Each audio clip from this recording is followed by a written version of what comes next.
السلام علیکم جی۔ آج ہمارے پاس سنہرے حروف کتاب کا چوتھا واقعہ ہے، عمر بن عبدالعزیز رحمۃ اللہ علیہ کا خطبہ۔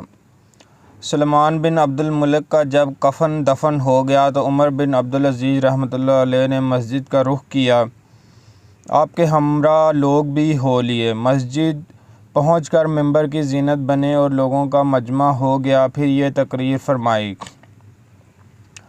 لوگوں، خلافت کے عہدے میں میری آزمائش ہوئی ہے، جبکہ نہ تو میری یہ چاہت ہے، نہ کوئی طلب، اور نہ ہی مسلمانوں کی طرف سے کوئی مشورہ ہے۔ تمہاری گردنوں پر جو میری بیعت کا بوجھ ہے، میں اسے اتارتا ہوں۔ تم لوگ اپنے لیے کوئی مناسب خلیفہ منتخب کر لو۔ یہ سن کر لوگوں کا ہجوم یک زبان ہو کر چیخ اٹھا: ہم نے آپ کو چن لیا ہے اے امیر المومنین، اور ہم آپ کی خلافت پہ راضی ہیں۔ جب آوازیں کم ہوئیں تو عمر بن عبدالعزیز رحمۃ اللہ علیہ نے اللہ تعالیٰ کی حمد و ثنا بیان کی اور نبی کریم صلی اللہ علیہ وآلہ وسلم پر درود بھیجا اور تقریر کی: میں تمہیں اللہ کا تقوی اختیار کرنے کی نصیحت کرتا ہوں، کیونکہ اللہ کے تقوی سے بڑھ کر کوئی چیز نہیں، اور اپنی آخرت سنوارنے کے لیے اعمال صالحہ کرو، کیونکہ جو آخرت کا متلاشی ہوتا ہے اللہ تعالیٰ اس کے دنیاوی امور کے لیے کفایت کر جاتا ہے۔ اپنے اندرونی معاملات کو درست کر لو، اللہ تعالیٰ تمہارے ظاہری معاملات کی اصلاح فرما دے گا۔ تم میں سے جو کوئی اپنے آباء و اجداد میں سے کسی پر فخر کرے گا، وہ زندگی ہی میں موت کے شکنجے میں گرفتار ہوگا۔ یہ امت اپنے پروردگار کے معاملے میں کبھی اختلاف کا شکار رہی، نہ اپنے نبی صلی اللہ علیہ وآلہ وسلم کے بارے میں، اور نہ ہی اپنی کتاب قرآن کریم کے بارے میں، بلکہ اس امت کا اختلاف درہم و دینار میں ہوا۔ اللہ کی قسم، میں کسی کو ناجائز طریقے سے نہیں دوں گا اور نہ ہی کسی کا حق ماروں گا، اور میں کوئی خازن نہیں ہوں، بلکہ میں وہی صرف کروں گا جہاں کرنے کا مجھے حق حاصل ہے۔ لوگوں، مجھ سے پہلے ایسے خلفاء بھی گزرے ہیں جن کے ظلم و طغیانی سے بچنے کے لیے تم ان کی خدمت میں ناپائیدار محبت و الفت کا گلدستہ بطور نذرانہ پیش کرتے تھے، لیکن میری بات سن لو اور آگاہ ہو جاؤ، اللہ کی معصیت و نافرمانی میں کسی مخلوق کی کوئی اطاعت نہیں۔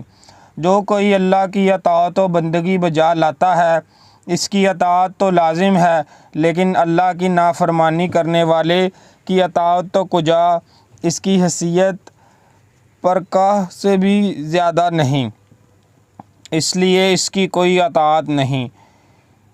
میں تمہارے معاملے میں جب تک اللہ تعالیٰ کی اطاعت بجا لاؤں تم میری اطاعت کرنا، لیکن جب میں اللہ کی اطاعت چھوڑ دوں تو تم پر میری کسی بھی اطاعت کا حق نہیں۔ میں نے جو کچھ مناسب سمجھا کہا، اور عظیم و برتر اللہ سے اپنے اور تمہارے لیے مغفرت و بخشش کی دعا کرتا ہوں۔ خطبے سے فارغ ہوئے تو آپ نے زمین کے دھمکنے کی آواز سنی، چنانچہ انہوں نے پوچھا یہ کیا ہے؟ لوگوں نے جواب دیا: اے امیر المومنین، یہ خلافت کی سواریاں آپ کی خدمت میں پیش کرنے کے لیے لائی گئی ہیں۔ عمر بن عبدالعزیز رحمۃ اللہ علیہ نے فرمایا: مجھے ان سواریوں کی کیا ضرورت ہے؟ میرا خچر لاؤ، وہ میری سواری کے لیے کافی ہے۔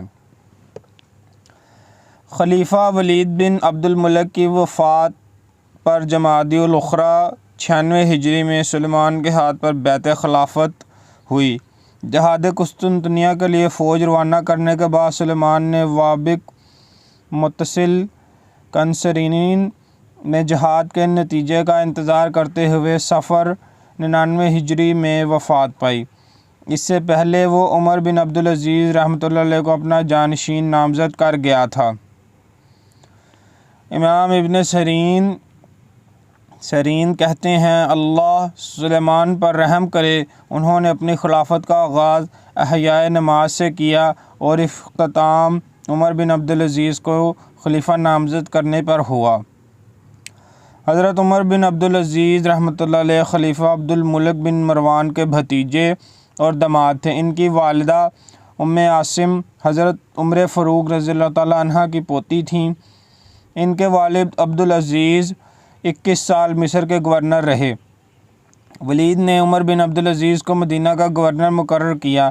99 ہجری میں خلیفہ سلیمان بن عبدالملک کی وفات پر اس کی وصیت کے مطابق عمر بن عبدالعزیز رضی اللہ تعالیٰ عنہ نے منصب خلافت سنبھالا۔